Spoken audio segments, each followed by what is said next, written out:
Hey guys, welcome back to another video. Thanks for stopping by.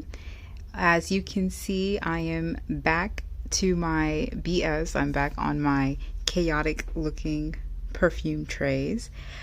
What I have in front of me is what I plan to be wearing for the month of June, and I am labeling this my hot girl summer tray. All right, this summer, I'm just reaching for perfumes based on vibes and what makes me feel like, a hot girl, particularly during the summer season. So this tray, I wanted to focus primarily on like really fun, flirty, girly scents, lots of fruity scent profiles, some coconut, some tropical profiles, couple fresh and clean scents, just things that make me feel like, like I'm ready to step outside. I'm ready to be outside, be out in the streets. I want to smell, I just want to have a good time with my scents. I want to have a good time and I want my scents to reflect that. This is purely a fun tray, and I'll probably have this tray up for the entire month of June. Maybe a little bit into July. We'll see how I feel. Honestly, we'll also see how this weather acts, because Mother Nature does not want to make up her mind where I am.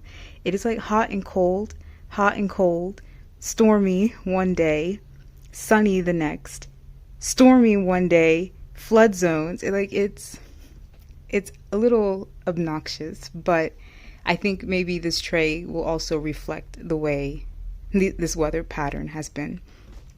So let me get started on actually some of my favorite scents that I love to wear during the summer, which is Jimmy Choo Floral.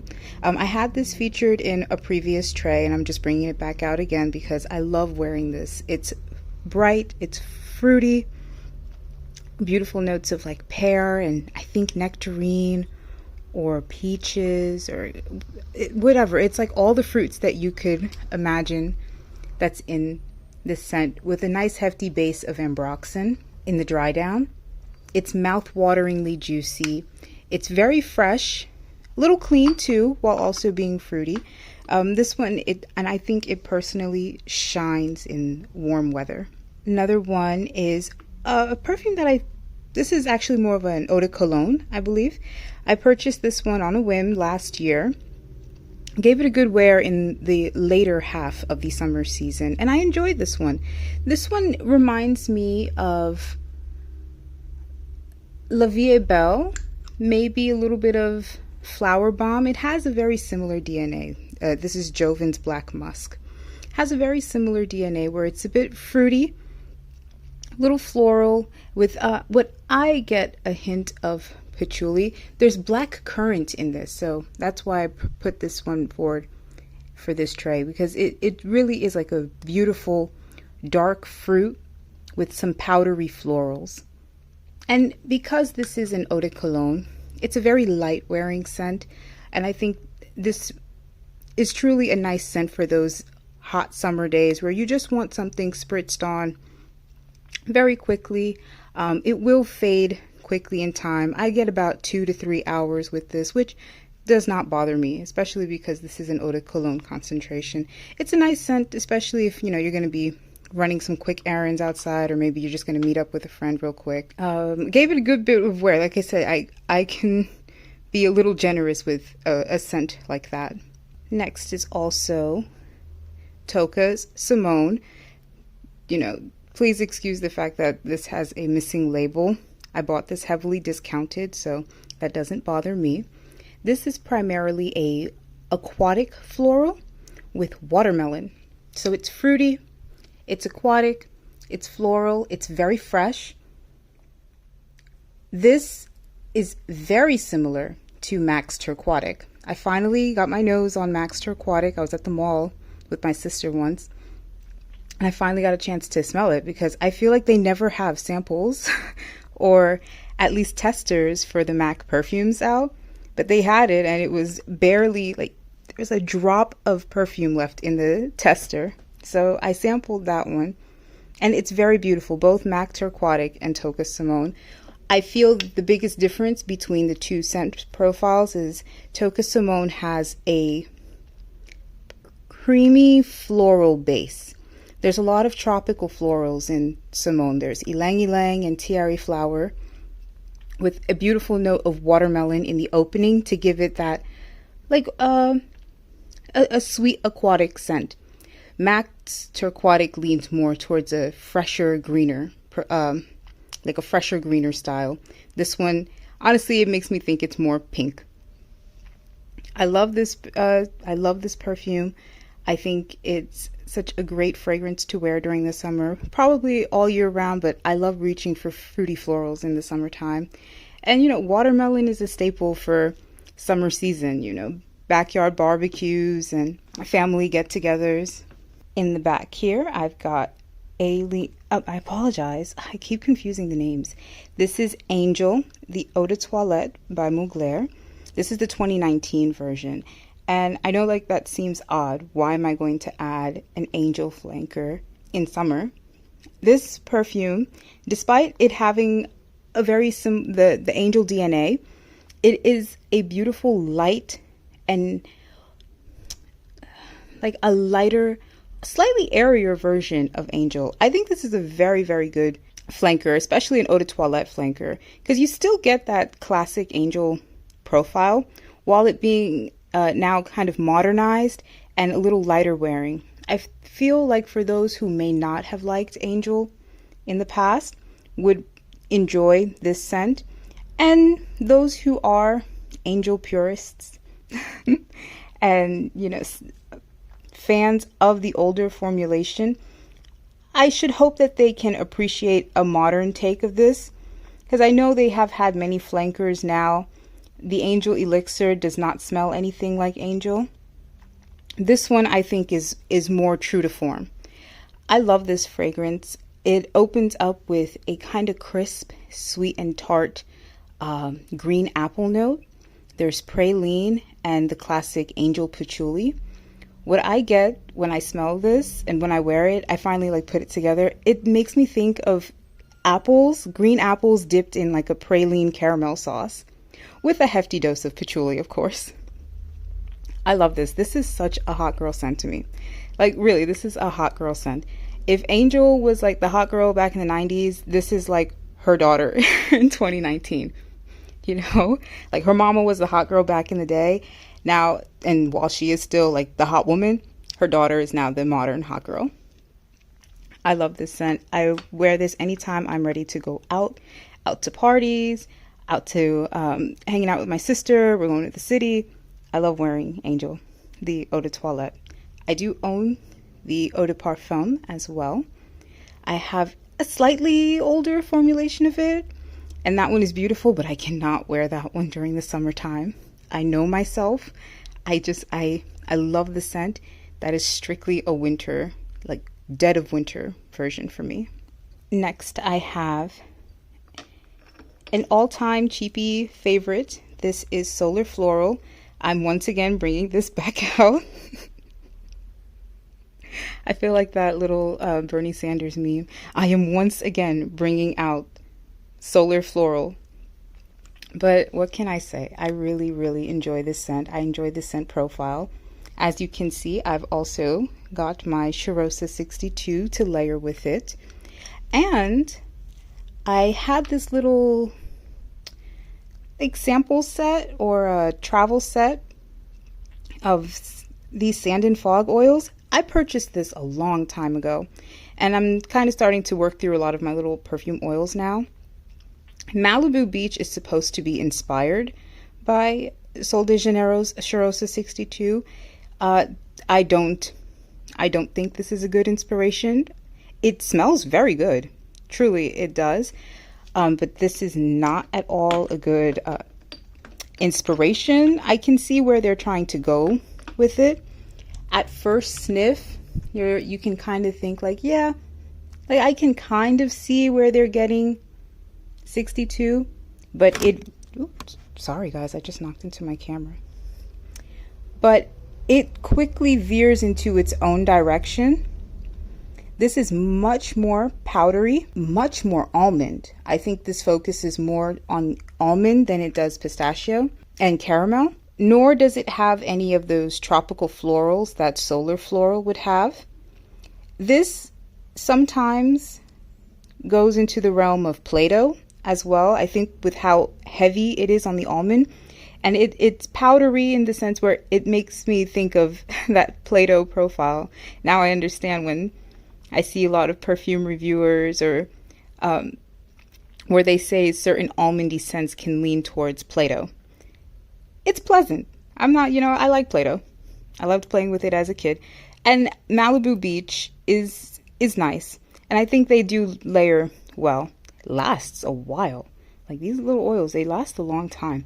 So I enjoy layering them with each other and layering them with other coconut scents. It's a very coconutty, tropical, fun, easy scent, while being a hint of Play-Doh. You can see I've got quite a few perfume oils in the mix here. I had like a moment where I was really interested in these little perfume oil inspos, and because they're so relatively affordable and easy to find, or I should say, like, I like the hunt of it going through store to store. I've acquired a few in the past few years. Another oil is Sand & Fog's Bloom. This is supposed to be inspired by Marc Jacobs' Daisy, Oh So Sweet. This one's nice. This one's cute. It's a very fruity floral. Very fun, very easy to wear. This is strawberry, and I want to say violet. Strawberry, violet, maybe a white floral, maybe some rose. It's a very nondescript floral. I really get a lot of fruitiness in it, and a bit of powderiness as well. It's not so much like candy fruit. It's more like think of you've had like strawberry candy that you've blitzed in a blender, and you have the strawberry candy dust or the powder of it. And then you sprinkle in a little bit of, nondescript florals. It's a very fun, very easygoing scent to wear. I like to, just do a quick little roll on here and there when I'm not sure what to wear. And I think it pairs well with my other fruity floral fragrances. Vanilla Musk is one of their best sellers. I can see why. This is a very good vanilla fragrance. I am more biased towards their amber and vanilla. I love an amber and vanilla combination. But Vanilla Musk is a very good vanilla, especially for the price. It's vanilla, it's coconut, it's sweet, it's, albeit a little basic, but I myself am a little basic, and I appreciate a good simple vanilla. It's good to layer with. I like wearing this with other vanilla coconut scents. This old-time Bath & Body Works scent, black coconut sands. I like pairing these two together. I even like wearing Vanilla Musk with my Chirosa 62 scents. I wear it with a coconut body butter. This is truly like a very, very good vanilla scent to layer with. I have no qualms with it. Last little oil that this one I'm kind of testing out. I had this one for a little while and I forgot about it because I'm terrible like that. No, really, it's just that I kind of had it in the back of my shelf and I couldn't see it, and I forgot about it. But this is Amber and Pear. This is a fruity scent. This one has notes of pear, peach, jasmine, cedarwood, and amber. Truly, what this smells like is a juicy, delicious, watery pear. This is supposed to be inspired by Juliet Hazagun's Pear Ink. Juliet Hazagun's Pear Ink has been on my wish list for a while, and for some reason I just never pulled the trigger to purchase it. But I fear that I may not have to purchase it anymore because this is actually very good. This is a really nice dupe. I'm a little iffy with wearing the droppers because I'm a little clumsy. I love the bottles. I truly do. I'm just so clumsy with oils, and I know I'm going to spill it everywhere. But this is beautiful. It feels like you just came out of the most enriching, cooling waters of pear juice. It's very, very, very fruity, very crisp, a little watery. It makes me think of a juicy pear, and I want to smell like a juicy pear during the summer. It's very, very hot, girl, and I appreciate that. For my lighter scents, I'm also going to wear Clean Classics Skin and Vanilla. This is, for the days that I don't necessarily want to smell like anything, but I want to smell, good. This is very similar to Clean Reserve Skin. This one I feel has more of a note of like coconut water to it.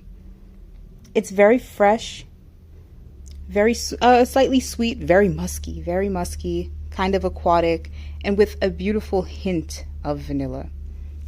Burberry Brit, the Eau de Toilette, is an all-time favorite. I love to wear this one for spring and summertime. This is a lighter version of Burberry Brit, the Eau de Parfum.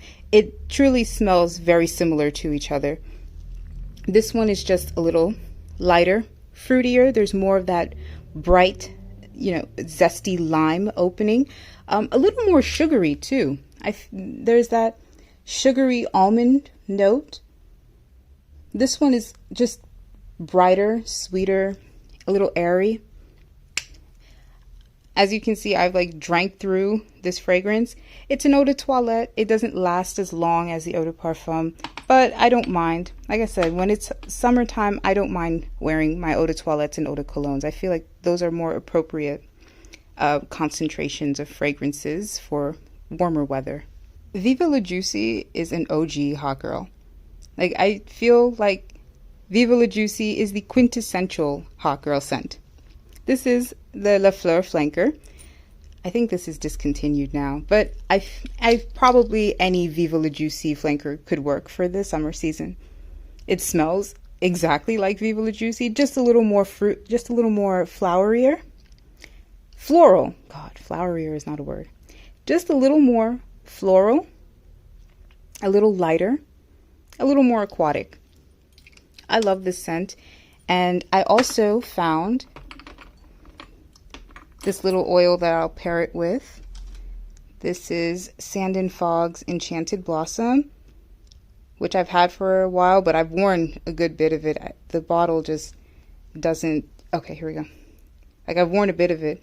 This is supposed to be inspired by Gucci Gorgeous, Gucci Floral, Gorgeous Gardenia. Oh. I can never say that. Which smells exactly like Viva La Juicy to me. So, of course, it makes sense to pair the two. A favorite summertime classic is, of course, Miami Glow from JLo. Bringing this one back out again. I didn't get a chance to wear this in my previous tray, so of course I will be reaching for this during the summertime. This is tropical florals and tropical fruits. Very fresh, very clean. Almost a little bit shower gel-like, but I love a lot of JLo's scents because of how fresh and clean they are. And last but not least, I feel like you cannot call it summer without an Escada scent. That's like a quintessential summertime favorite. Any Escada scent, but I in particular have Cherry in Japan. This is, a bright, airy, sweet cherry blossom scent. Not as heavy as the classic, Bath and Body Works Japanese cherry blossom. This is almost like, sometimes almost like non-existent of how airy it is. You really have to go in with wearing some of these Escada scents. They don't have the greatest longevity at all. But like I said, I don't mind that. This is not a matter of longevity, this tray. This is a matter of vibes and being a hot girl. And this, I feel like fruity floral fragrances are just exactly that. They're fun. They're easy to wear. They're perfect for the summer heat. That is my entire tray that I will be wearing for June. I will be in short shorts and tank tops, hopefully if the weather gets itself right, and I will be smelling absolutely fun. Let me know what you guys think. talk to me in the comments below. I'd love to hear your thoughts. What are some of your favorite hot girl scents? What is a perfume that screams hot girl to you? I really want to know. Subscribe if you want to. I'll always appreciate it. And I'll see you in my next one. Bye.